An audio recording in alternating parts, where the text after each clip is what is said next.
ଜୟ ଜଗନ୍ନାଥ ନମସ୍କାର ସମସ୍ତ ଭାଇମାନଙ୍କୁ। ଆଜି କିଛି ନୂଆ ଟ୍ରାଫିକ୍ର ନିୟମ ନେଇକି ଆସିଛୁ। ନିହାତି ଆପଣମାନେ ଦେଖିବା ସାଙ୍ଗରେ ସମସ୍ତଙ୍କୁ ଦେଖେଇବେ କିଛି ନୂଆ ନୂଆ ଦିନକୁ ଦିନ ସବୁ ନୂଆ ନୂଆ ଆସୁଛି। ତ ସେ ନୂଆ ନୂଆ ସବୁ ଗୁଡ଼ାକ ଆପଣମାନେ ଜାଣିବା ଦରକାର, ଅଲଗା ଭାଇମାନଙ୍କୁ ବି ଜଣାଇବେ। ତ ଏଠି ଲେଖା ହେଇଛି ପ୍ରଥମ ଅଧିକତମ ଗତିର ସୀମା। ଏହି ଚିହ୍ନ ବାହନର ଗତି ସୀମା ନିର୍ଦ୍ଧାରିତ କରି ସଡ଼କ ଉପରେ ଲଗାଯାଇଥିବା ଚିହ୍ନରେ ଦର୍ଶାଇଥାଏ।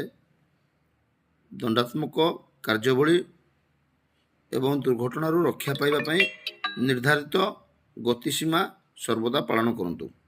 ମାନେ ଯେଉଁଟା 50 ଲେଖା ହେଇଥିବ, ଏମିତି ଗୁଲେଇ ଚିହ୍ନ ଥିବ, ତ ତାର କହିବା କାରଣ ହେଲା ଯେ ସେଇ ଜାଗାରେ ତୁମେ 50 ସ୍ପିଡ଼ରେ ହିଁ ଯାଅ।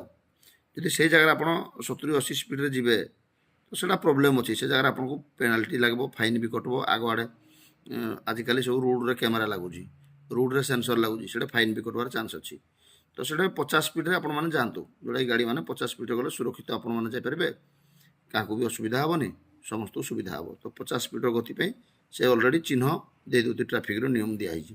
ତ ତାକୁ ପାଳନ କରନ୍ତୁ ସମସ୍ତେ। ବର୍ତ୍ତମାନ ଆମେ ଆସିବା କଟକଣା ସମାପ୍ତି।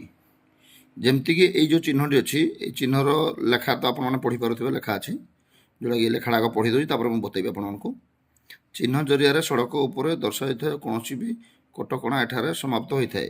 ଏହି ଚିହ୍ନ ଦର୍ଶାଉଛି ଯେ ଚିହ୍ନ ଗୁଡ଼ିକ ଦ୍ୱାରା ଲଗାଯାଇଥିବା କଟକଣା ଏହି ବିନ୍ଦୁ ପରେ ବୋଧେ ନୁହେଁ, କିନ୍ତୁ ଡ୍ରାଇଭରକୁ ସଚେତନ ହୋଇ ରହିବା ଉଚିତ ଏବଂ ଦୁର୍ଘଟଣା ରକ୍ଷା ପାଇବା ପାଇଁ ସୁରକ୍ଷାର ସବୁ ଉପାୟ ଆପଣାନ୍ତୁ।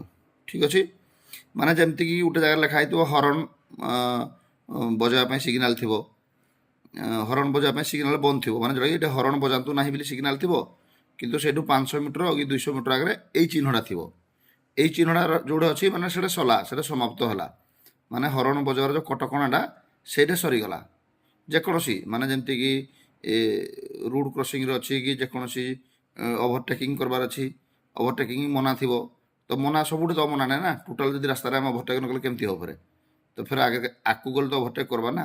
ତ କିଛି ବାଟ ଗଲା ପରେ ଏଇ ଚିହ୍ନଟା ଥିବ, ଏଇ ଚିହ୍ନଟା ଥିଲେ ଜାଣିବେ ଯେ ଏଇଟା ସମାପ୍ତ ହେଲା। ମାନେ ଯେଉଁ କଟକଣାଟା, ଯେକୌଣସି ଚିହ୍ନର କଟକଣାର ମାନେ ଲାଷ୍ଟରେ ଏଇଟା ଥିବ, ତ ସେଇଠୁ ଆଗକୁ ଫେରେ ଆପଣମାନଙ୍କୁ ମାନେ ସେ ନିୟମଟା ଉଠିଗଲା ସେଇଠୁ। ତା ଭିତରେ ବି ଆପଣମାନେ ସଚେତନ ରହି ଗାଡ଼ି ଚଲାଇବା ନିହାତି ଜରୁରୀ ଅଟେ।